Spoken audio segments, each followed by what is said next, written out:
A todos. Me siento realmente honrado y muy agradecido por esta oportunidad de volverlos a ver, de volver a ver a mis profesores, ¿no? Siguen siendo mis profesores, Luis Carlos y Pablo y Leonel y bueno, Janet. Es una gran alegría para mí poder compartir este corto espacio de reflexión. Muchas gracias por la oportunidad. Tengo la Universidad Bautista de mi corazón, es mi alma mater, ¿no? Y estoy muy agradecido pues con la educación que recibí en el seminario. Bueno, como lo dijo Leonel, durante los últimos años me he dedicado a estudiar la palabra de Dios y a pesar de haber estudiado tanto, sigo siendo simplemente un servidor, un cristiano más. Y lo que voy a compartirles hoy es un trocito de mi reflexión sobre la palabra de Dios, ¿no? Y quiero compartirles algo que llamó mi atención hace cerca de unas 3 semanas. Por casualidad hallé un artículo que fue publicado el 10 de septiembre del 2020 y el artículo está publicado en Christianity Today y el título del artículo es Las instituciones educativas cristianas en crisis, lo que esto significa para la iglesia hoy. Y cuando leí el artículo me impresionó, pues, porque hay muchísimas instituciones cristianas aquí en los Estados Unidos. Bueno, yo digo, lo traduzco como instituciones. La palabra es college, que es como una universidad, ¿no? Hay muchas instituciones cristianas acá, educativas, y lo que el artículo mencionaba es que luego de una continua caída en el reclutamiento o en el porcentaje de nuevos estudiantes,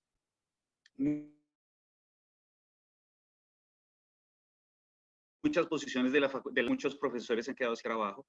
Y después de pintar un horizonte negro, dice el escritor que solamente hay 2 cosas que hay que hacer.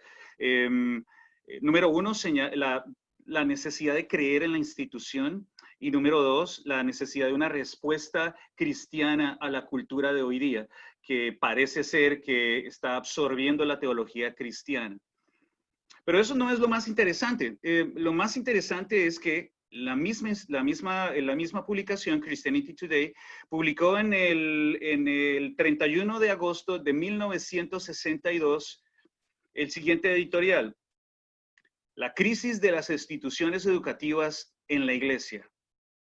Y en ese año, en 1962, el autor de ese editorial dice: para 1970, una de cada 5 instituciones cristianas va a cerrar las puertas.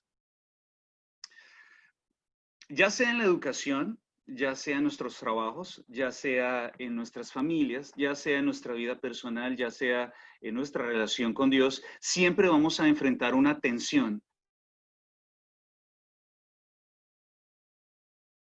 entre lo que es una tensión que a veces no solo nos genera estrés, sino que también nos genera desesperanza, una tensión que siempre está en nosotros y siempre va a suceder. Lo que tenemos, lo que somos hoy día y lo que podemos llegar a ser o lo que podemos llegar a tener.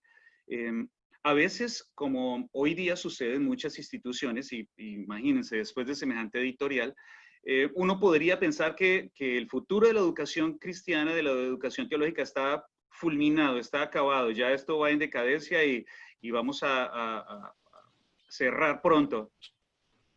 Lo que puede ser muy desanimante. Lo que lo que somos hoy día, lo que somos como seres humanos, lo que somos, las condiciones económicas que tenemos, las condiciones sociales que tenemos, pueden ser muy desanimantes, pueden ser frustrantes e incluso pueden traer tristeza, o en psicología llamaríamos como detonantes de ansiedad potencial o ansiedad imaginaria.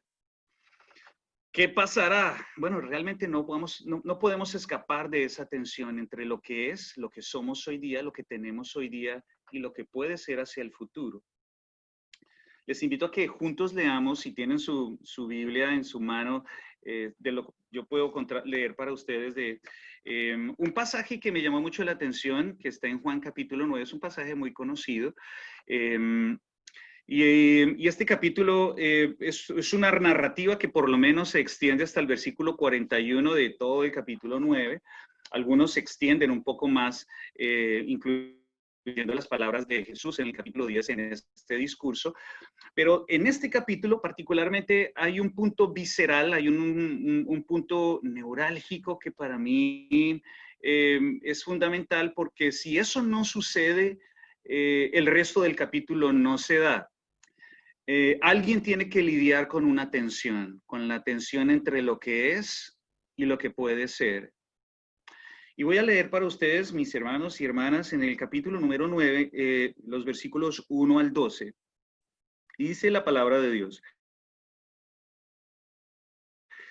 a su paso, Jesús vio a un hombre que era ciego de nacimiento, y sus discípulos le preguntaron: Rabí, para que este hombre haya nacido ciego, ¿quién pecó, él o sus padres? Ni él pecó ni sus padres, dice el versículo 3, respondió Jesús, sino que esto sucedió para que la obra de Dios se hiciera evidente en su vida. Mientras sea de día, tenemos que llevar a cabo la obra del que me envió. Viene la noche cuando nadie puede trabajar. Mientras yo esté en el mundo, soy la luz del mundo. Dicho esto, escupió en el suelo, hizo barro con la saliva y se lo untó en los ojos al ciego, diciéndole: ve y lávate al estanque de Siloé, significa enviado. Sus vecinos, los que lo habían visto pedir limosna, decían: ¿no es este el que se sienta a mendigar? Unos aseguraban: sí, es él. Otros decían: no, no es él, sino que se parece. Pero él insistía: sí, soy yo. Versículo 10, ¿cómo entonces se te han abierto los ojos?, le preguntaron. Bueno, ese hombre que se llama Jesús hizo un poco de barro y me lo untó en los ojos, y luego me dijo: ve y camina hasta el estanque de Siloé, y listo. Yo fui, me lavé, y entonces pude ver. ¿Y dónde está ese hombre?, le preguntaron. Y él respondió: bueno, no lo sé. Bueno, hay muchísimas cosas que podríamos sacar de este pasaje y también de lo que viene a posteriori después del versículo 13. Pero hay varias reacciones. La primera reacción que me llama la atención es la reacción de los discípulos ante una situación, ¿no? Estos discípulos desean saber el por qué. ¿Por qué está pasando lo que está pasando? ¿Por qué este hombre está en esa situación? ¿Por qué la situación de él es tan vergonzosa? ¿Por qué? ¿Qué fue lo que pasó? Bueno, quizás los discípulos no recordaban en ese momento las palabras de Ezequiel sobre la responsabilidad personal del individuo, pero eso nos deja ver un poco. Ellos dicen en voz alta lo que probablemente muchos decían de ese hombre cuando pasaban y lo encontraban allí pidiendo limosna, mendigando. Pero Jesús dice algo que es trascendental. Dice: la vida de esta persona, la situación de esta persona, lo que es esta persona ahora mismo, es lo que es para que se haga evidente lo que Dios puede hacer. Yo me imagino a los discípulos pensando, a estas personas que estaban allí mirando a este hombre ahí tirado, y quizás imaginando de qué está hablando Jesús. ¿Qué cosa buena puede salir de este miserable? ¿Qué cosa buena puede salir de este hombre que es ciego de nacimiento? Quizás alguno de ellos había pasado ya anteriormente frente a él y lo conocía de anterioridad y le tiraba algún trozo de pan o alguna moneda. Siempre vamos a tener una tensión entre lo que es y lo que puede ser. No es un secreto, seguramente ustedes ya lo saben por sus estudios de la crítica social del Nuevo Testamento, que en el mundo mediterráneo el lugar social y el lugar religioso de este hombre quizás estaba en lo más bajo, rechazado por su comunidad, apartado totalmente de una vida religiosa plena, aislado por su familia, cosa que ustedes pueden leer un poco más adelante, y sus discípulos revelan lo que la gente piensa de él, y en una cultura de honor y vergüenza como era la cultura mediterránea, Este hombre debió haber sido la vergüenza de su familia, quizás aquello que mostraba el pecado de su familia, imaginando un poco la teología que ellos estaban manejando en ese momento. O mi hijo nació así porque yo vengo arrastrando una cantidad de cosas. Bueno, ahí haríamos algunas conjeturas respecto a la teología que estas personas tenían.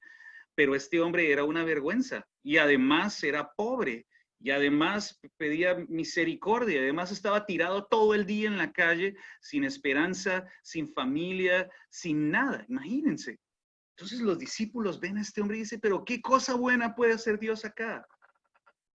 Años y años de estar apartado, de ser ignorado, de ser aislado. Y lo que este hombre era simplemente una cosa. Este hombre era nada. Este hombre era un cero a la izquierda. ¿Qué cosa Dios puede hacer con tan poca materia prima? Ahora, yo acostumbro a hacer un ejercicio de honestidad en mi propia vida cada vez que me enfrento a las escrituras. Y yo no sé cómo es para ustedes, pero yo muchas veces me he encontrado sintiéndome menos que los demás. Me he encontrado a mí mismo con pensamientos de que no soy tan bueno como los demás. Estando aquí en Nueva Orleans, me he encontrado con compañeros que son realmente brillantes.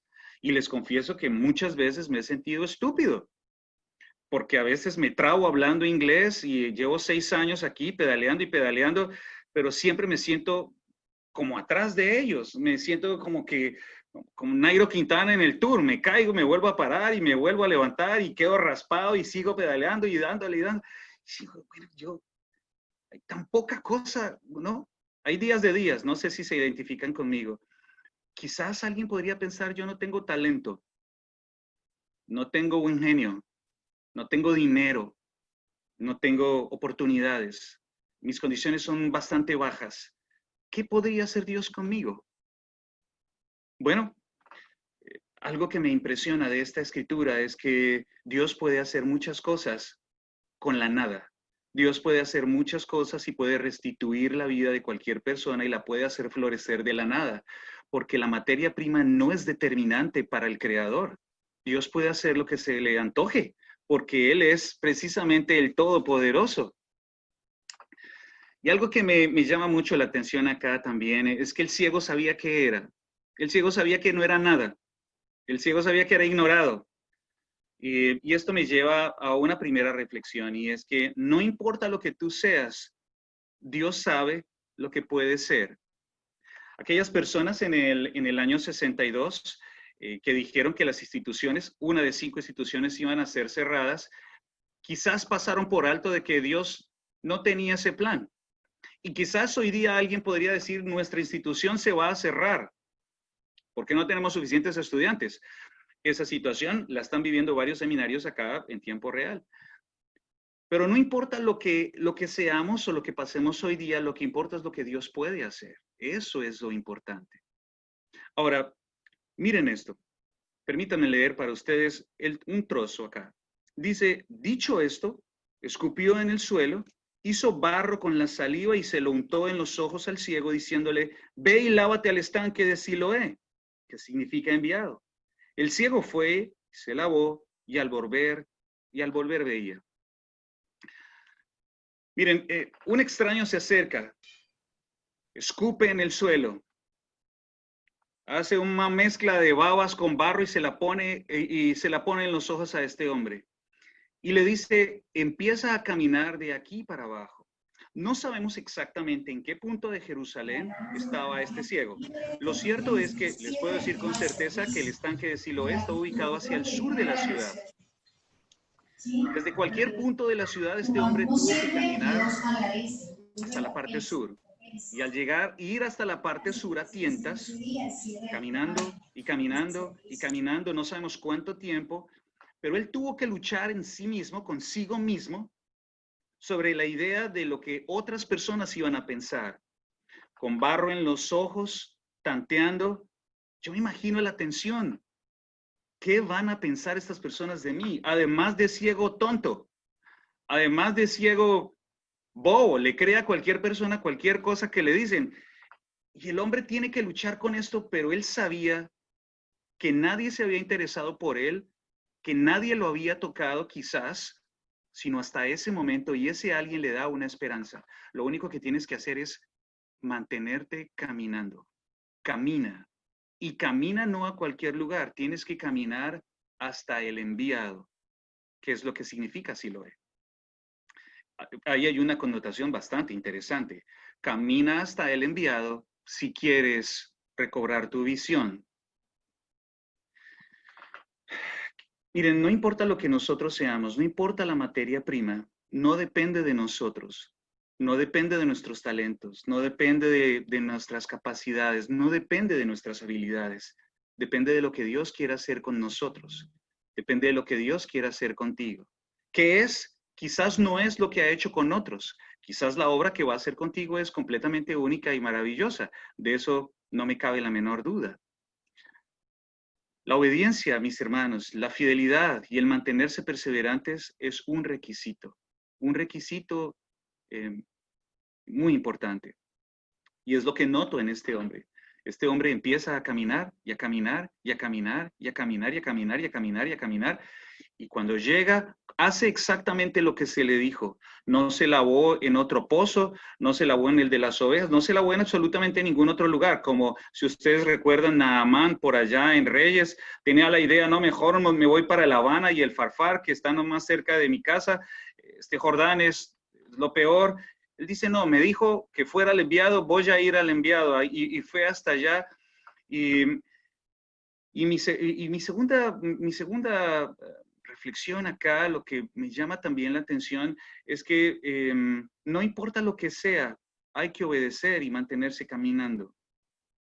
Este hombre va, obedece al pie de la letra lo que Jesús le dice y regresa.